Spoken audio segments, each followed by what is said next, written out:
Emma, now we always give our national treasures a massive round of applause at the start. So well done, you. You are this week's national treasure, Emma. I mean, goodness gracious me. Right, OK, so look, I bang on quite a lot, actually, about the child sexual abuse side of things, grooming gangs, etc. I know it's not just grooming gangs, of course it isn't, but I'm really annoyed that it doesn't get spoken about more. It's not put front and centre more. So this is why you're trying to do things like this to raise awareness. Just tell me about why you decided to start doing this and pick this particular cause. So I want to put the survivors of child sex abuse voices back into the heart of these conversations. I want to share the deafening silence surrounding child sex abuse, because this is a silence that is not the survivors. So I decided to take on a challenge a month to raise awareness for child sex abuse and this deafening silence. I want to share that and the realities of child sex abuse and put some voices back out there. We don't hear enough of this conversation, like you say, and we need to hear more, because it's a trauma that affects so many people around the world. And from where I sit, I see many survivors who just don't want to speak up, and they're too afraid, they're embarrassed, they're full of shame because of what's happened to them as a child. And we want to change that dialogue. You know, when anything happens, the news stays on the perpetrator, and we need to change that. We need to make it about the survivor, the child, the difficulties they face. That we're not talking about a 12-week therapy here. We're talking about a life-shattering trauma that survivors need to get their head around. So I wanted to get out there, and I thought, well, the only way to do it is to do a challenge. And I can't just do one, because one's not going to cut any ice. Let's do 12.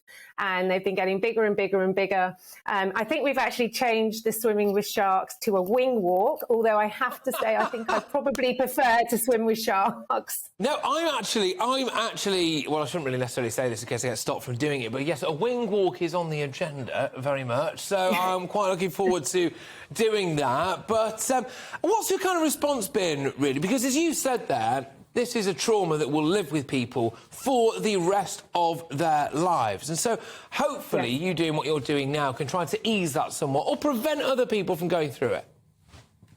Yeah, and I think what's happened through the work that I'm doing, and I've been doing this for a few years anyway, raising awareness, but more over the last few months since I've been out there, sharing the silence, reminding people this isn't their fear, their shame or their embarrassment, changing that sort of taboo conversation to try and normalise it, to try and make it, the uncomfortable conversation, more comfortable, not just for survivors, but for allies.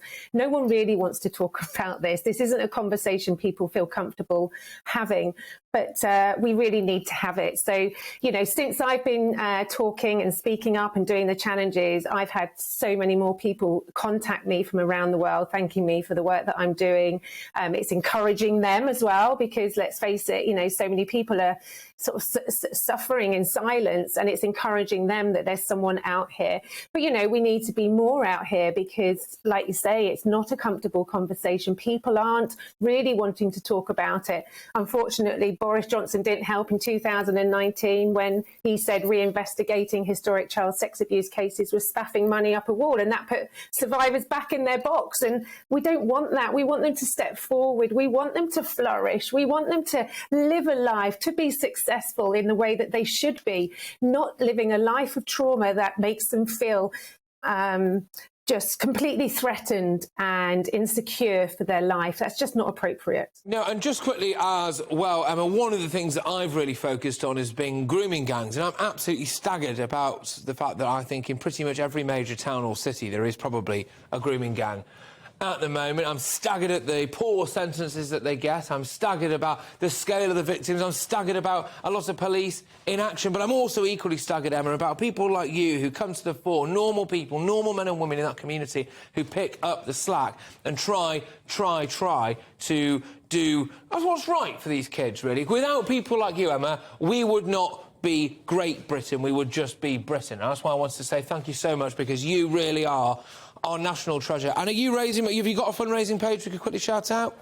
Yeah, so we're fundraising for Project 9010. It's a charity that's being set up. It's in the embryonic stages, but we need funding to get it going. And you can find that. If you go and find me, emmajadetaylor.com, you'll find everything you need on my website.